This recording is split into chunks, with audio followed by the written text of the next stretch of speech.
Hi hello नमस्कार, मी नूतन. कसे आहात सगळे? आनंदी असावे आणि निरोगी असावे असे स्वामींच्या चरणी प्रार्थना करते आणि आजच्या ब्लॉगला सुरुवात करते.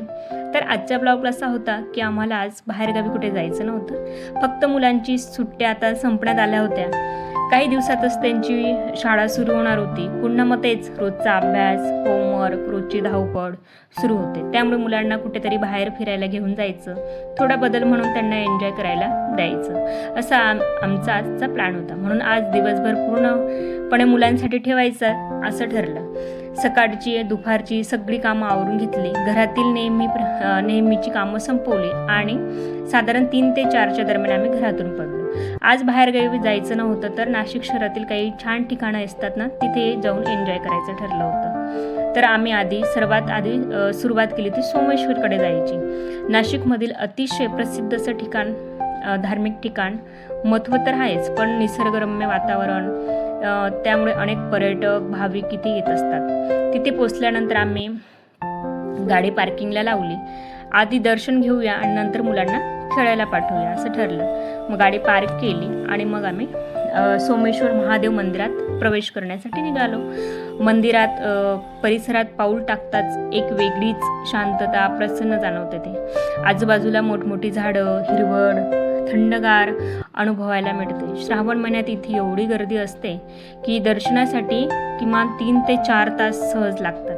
पण सध्या गर्दी फारशी नव्हती, त्यामुळे अगदी निवांतपणे दर्शन घेतलं. आणि येथे 3 मंदिरं आहेत. पहिलं हे आम्ही महादेवांचं दर्शन घेतलं. त्यानंतर या मंदिराच्या शेजारी लक्ष्मीनारायण मंदिर आहे. त्यानंतर लक्ष्मीनारायण मंदिर, त्याच्यानंतर त्याच्याच बाजूला एक आहे राम जानकी मंदिर. असं हे तिघी मंदिरे एकाच लाईनीला आहेत. त्यांचं सगळ्यांचं आम्ही देवांचं दर्शन घेतलं. ही सगळी मंदिरे अगदी सुंदर बांधलेली आहेत आणि परिसर तर खूप छान आहेत. दर्शन झाल्यानंतर मुलांना विचारलं की आता काय करायचं, तुम्हाला खेळायचं असेल तर तुम्ही खेळू शकतात. पण तिथे मुलांसाठी काही छोटी मोठी झुले, खेळणे असं आहे. पण आणि बोटिंगची सुविधा सुद्धा आहे. बोटिंगसाठी फारशी गर्दी नव्हती. आम्ही या आधीसुद्धा बोटिंग केली असल्यामुळेच ना मग आम्हाला तिथे काही बोटिंग करायची नव्हती. फक्त हा तुम्हाला परिसर दाखवते तिथला. जे लोक पहिल्यांदाच येतात ना, ते मात्र बोटिंगचा भरपूर आनंद घेतात. मुलांचं एक गमतीशीर असं असतं ना, गर्दी नव्हती त्यावेळी खेळायची फारशी इच्छा होत नाही. पण जेव्हा गर्दी असते ना, तेव्हा मुलांना एवढी हौस असते की मला पण खेळायचं, मलाही खेळायचं. आणि आज बिलकुल गर्दी नव्हती झुल्यावर, त्याच्यावर, तर खेळायची इच्छा त्यांची नव्हती. त्यामुळे त्यांनीही फारसं काही खेळले नाही. तिथे काही सुंदर व्ह्यू पॉईंट आहेत. अनेक जण तिथे ना फोटो काढायला येत असतात. काही ना लोक रील्स, व्हिडिओ शूट करत होते. आम्हाला तर तेथे 2 बायका यूट्यूब व्हिडिओ बनवताना दिसल्या. त्या कुठल्या ठिकाणी बघा, त्या दिसत आहेत तुम्हाला सुद्धा व्हिडिओमध्ये. त्या दोघी व्हिडिओ बनवत होत्या व्ह्यू बघून. त्या कुठल्या तरी ठिकाण पाहून त्यांना व्ह्यू येईल हे पाहत होत्या, किंवा खाली डोंगर, हिरवळ आणि सुंदर निसर्ग पाहताना खूप छान वाटत होतं. म्हणून त्यांची प्लॅनिंग चालू होती की आपण कुठे व्हिडिओ घ्यायचा.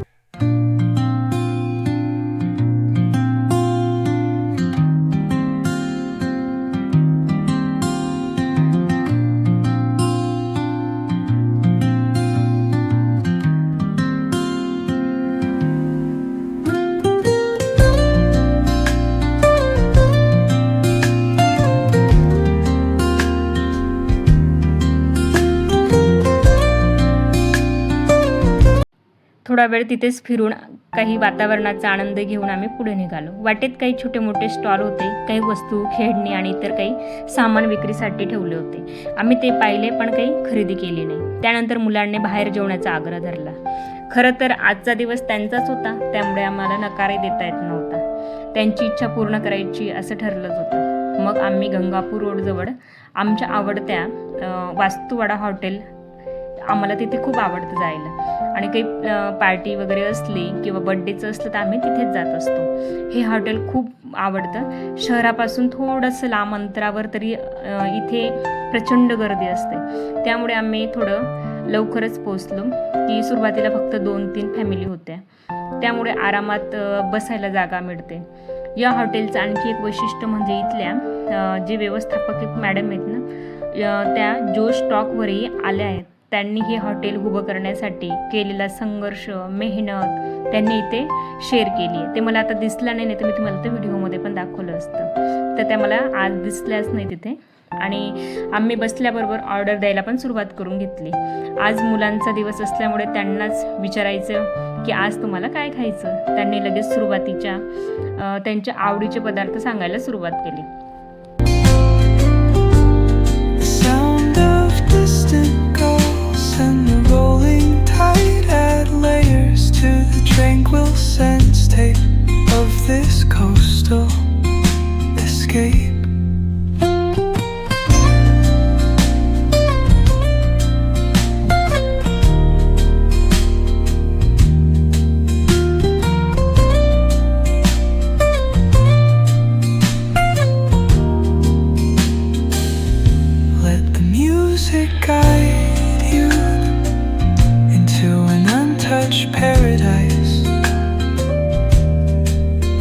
Where stress dissolves like footprints in the sand.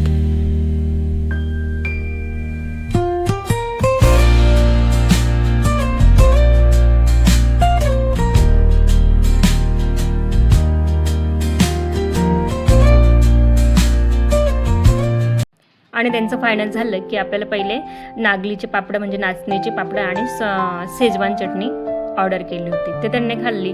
त्यानंतर त्यांची सुरुवात अशी होती की आम्हाला सोयाबीन चिल्ली मागवायची. मग ही साधी सोयाबीन चिल्ली नाही, अनेक ठिकाणी काय असतं सॉस टाकून बनवली जाते, पण इथे ना काळ्या मसाल्याची बनलेली असते, सोयाबीन चिल्ली असते. त्यामुळे चव अगदी वेगळी आणि घरगुती लागते. मुलांनाही ती खूप आवडते इथली सोयाबीन चिल्ली. इतर सोयाबीन चिल्लीपेक्षा ही खूप वेगळी लागते चवीला, आणि ती मसाल्याची काळ्या मसाल्याची तयार केलेली असते, म्हणून चवीला खूप अप्रतिम असते. त्यानंतर आम्ही पाटोड्यांची भाजी मागवली. आम्ही नॉनव्हेज खात नाही, पण या भाजीची चव इतकी छान असते की अनेकांना ती नॉनव्हेज सारखीच वाटते. सोबत शेवभाजी, भाकरी आणि पोळ्यांची ऑर्डर दिली. त्यांच्या पप्पांना डायबिटीस असल्यामुळे डाएट करतात, म्हणून डाएटमुळे त्यांनी भाकरी खाल्ली आणि आम्ही पोळ्या मागवल्या. गप्पा मारत हसत खेळत आम्ही जेवणाचा आनंद घेत होतो. आणि थोड्याच वेळात हॉटेल पूर्ण भरली. इतकी गर्दी झाली की नंतर वेटर नाही, क्षणभर वेट करावा लागत होता. जेवण झाल्यानंतर साधारण 8 वाजले असतील तरी, म्हणजे आम्ही 7 वाजेला आलो तरी आम्हाला ते 8 वाजलेच होते तिथे. पण मुलांची अजून घरी जायची तयारीच नव्हती, आणि एवढ्या लवकर घरी जाऊन काय करायचं असं त्यांचं विचार चालू होता. मग त्यांनीच सुचवले की आपण पुढे कुठेतरी जाऊया. मग आम्ही तिथे जेवण केलं शांततेत आणि एन्जॉय केला. त्यानंतर पुढे कुठे जायचं असं त्यांची चर्चा चालू होती. तर मग रस्त्यात जे काही ठिकाणं लागतील अशा ठिकाणी आपण जाऊया असं ठरलं होतं.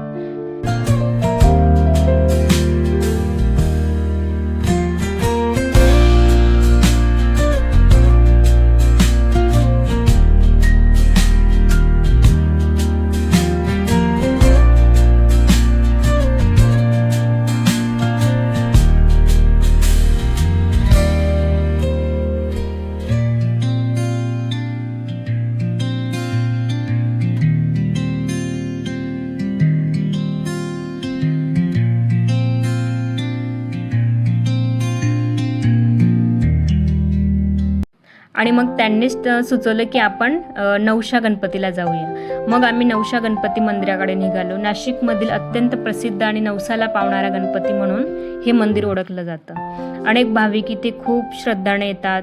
नवस पूर्ण झाल्यानंतर लोक इथे घंटा अर्पण करतात. त्यामुळे मंदिराच्या परिसरात हजारो घंटे पाहायला मिळतात. इतका घंट्या पाहिल्या की किती लोकांचे नवस पूर्ण झाले असतील याची कल्पनाच येत नाही. आणि इथे खास म्हणजे मुलगा होण्यासाठी नवस केले जातात असं मला सुद्धा ऐकण्यात आहे. ज्याला मुलगा नसेल तर त्यांना नवस केल्यानंतर त्यांना मुलगासुद्धा होतो असं सुद्धा याच्यात या मंदिराचं एक वैशिष्ट्यसुद्धा आहे. तिथे अष्टविनायकांच्या सुंदर मूर्तीसुद्धा आहेत. तसेच नवस पूर्ण झाल्यानंतर अर्पण केलेले नारळ मोठमोठ्या प्रमाणात पाहायला मिळतात तिथे. मंदिराच्या आत मोबाईलची परवानगी नसल्यामुळे मी आतले फोटो किंवा व्हिडिओ घेतले नाही. जिथे परवानगी होती तिथेच मी काही दृश्य तुमच्यासाठी शूट केले. दर्शन झाल्यानंतर आम्ही थोडा वेळ मंदिरात परिसरात बसलो. तिथे शांत वातावरण मनाला सुख आणि प्रसन्न वाटत होतं. मंदिराच्या बाहेर काही छोटे छोटे स्टॉल पण होते, ते पण मी तुम्हाला पुढे दाखवते की काय होतं असं.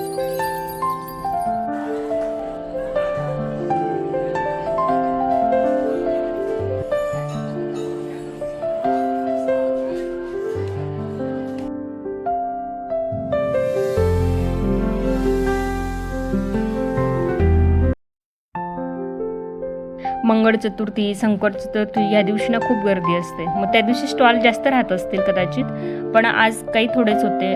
लाकडी वस्तू, काही भांडी होती मातीची आणि तसंच रांगोळीचे साचे विक्रीसाठी ठेवले होते. मी ते पाहिले, पण मला जे हवे होते ना ते नव्हते, त्यामुळे मी काही खरेदी केलीच नाही. त्यानंतर मुलांचं पुन्हा त्यांच्या पप्पांकडे सुरू झालं. पप्पा अजून घरी जायचं नाही, आपण आईस्क्रीम खायला जाऊया. कारण ज्या रस्त्याने आम्ही परत जाणार होतो ना तेच त्यांचं आवडतं आईस्क्रीम मिळणार होतं त्यांना. म्हणजे ते आम्ही त्या रस्त्याने गेलो की ते आईस्क्रीम खाल्ल्याशिवाय पुढे जातच नाही. मग त्यांना ती आठवण झाली. मग रस्त्यात मला एक नर्सरीतून एक रोप पण घ्यायचं होतं, पण आम्ही तिथे पोचलो तेव्हा नर्सरी बंद झाली होती. त्यामुळे तिथून काही न घेता आम्ही पुढेच निघालो.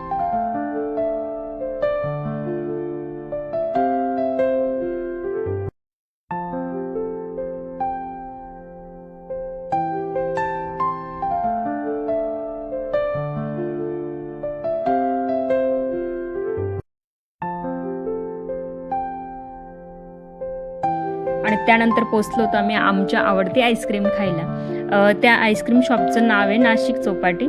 तर ती आईस्क्रीम आम्ही गंगापूर रोडला आलो आणि ती आईस्क्रीम खाल्ली नाही असं झालंच नाही. तर तिथे ना इतकी गर्दी असते की गाडी पार्क करायला सुद्धा जागा नव्हती. लोक रस्त्याच्या कडेला गाड्या लावून घेतात आणि आईस्क्रीमचा आनंद घेत असतात. मुलांना त्यांच्या आवडीची आईस्क्रीम घेतली. आता त्यांचं चालू होतं की कुठलं आईस्क्रीम खायची, तर ते शेवटी काय चॉकलेट गुल्फीस खाल्ली त्यांनी. आणि मला तिथली फेमस अशी आईस्क्रीम जी आवडते ती मिक्स आईस्क्रीम, मग मी ती घेतली. आणि मुलांनी सुद्धा छान एन्जॉय केला आणि आईस्क्रीम खाऊन त्यांनाही छान बरं वाटत होतं. तर गरमीमध्ये आईस्क्रीम सगळ्यांनाच आवडते, तर माझी ही मिक्स आईस्क्रीमसुद्धा खूप छान लागते आणि मी ती नेहमी गेली की तेच खात असते. आता तेही सांगतात की नवीन नवीन घेत जा, पण नाही, मला हीच आवडते म्हणून मी हीच घेतली. आणि त्यांच्या चेहऱ्यावरचा आनंद पाहिला ना तो खूपच होता. त्यांना ही आईस्क्रीम तर खूपच आवडते. खरं सांगायचं तर आजचा दिवस पूर्ण मुलांसाठी होता. सुट्ट्या संपल्या होत्या आणि आता पुन्हा शाळा सुरू होणार. आजकाल CBSE पॅटर्नमुळे मुलांवर अभ्यासाचा दड पण इतका आला आहे ना, त्यामुळे त्यांना थोडं बदल व्हावा, थोडी मजा आणि कुटुंबासोबत वेळ मिळावा म्हणून आम्ही हा दिवस खास बनवला होता. सोमेश्वर दर्शन, सुंदर निसर्ग, स्वादिष्ट जेवण, नवशा गणपतीचं दर्शन आणि शेवटी आईस्क्रीम, अशा सगळ्या गोष्टींनी आजचा दिवस खूप छान गेला. आणि हे सगळं एन्जॉय करत करत आम्हाला 9:30 वाजले होते, म्हणजे 9:45 झालेच होते. तर आता घरी जायला सुद्धा आम्हाला पाऊण तास लागतो, म्हणून 10:30 होणारच होते आणि म्हणून आम्ही आता घरी जाण्यासाठी निघालो होतो. घरी येईपर्यंत 10:30 वाजले. त्यानंतर आम्हाला रस्त्यात देवगड आंबा दिसला, हापूस रत्नागिरी. मग आम्ही तो घेतला, ती पेटी घेतली आणि घरी आलो. चला, तर माझा आजचा हा ब्लॉग तुम्हाला आवडला असेल अशी अपेक्षा करते. व्हिडिओ आवडला असेल तर लाईक करा, शेअर करा आणि चॅनलला सबस्क्राईब करायला विसरू नका. पुन्हा भेटूया अशाच नवीन सुंदर ब्लॉगसोबत. तोपर्यंत धन्यवाद आणि बाय बाय.